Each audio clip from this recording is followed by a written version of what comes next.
Hi, I'm VIBRATES at Windsor Mazda. I'm in parts and service here, and today we're going to talk about poor bearings or bearing issues.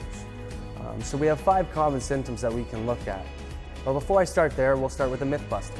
Usually you run into mechanics that'll lead you in a direction to get all your bearings replaced, when really it may only be one bearing that's in need of replacement.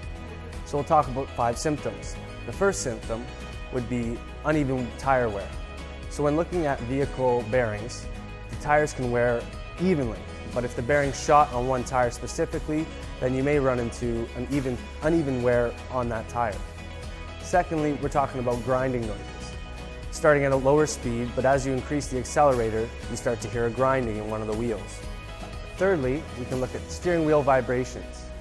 As you're going down the road at a decent amount of speed, you may run into vibrations in the steering wheel. This is due to a wheel bearing that has lost its lubricity and is creating a resistance causing the vibration.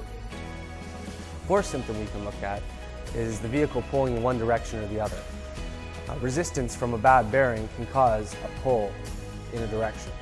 Looking at the fifth symptom, when we put the vehicle on a jack, there can tend to be an extra wobble or play in the suspension and in the wheel. This could be cause of a bad bearing. We welcome all car lovers to Mazda of Windsor, a premier dealership offering outstanding customer service and serving customers in the Windsor and surrounding area for over a decade and a half now. Come to Windsor Mazda and we'll take care of all your servicing needs.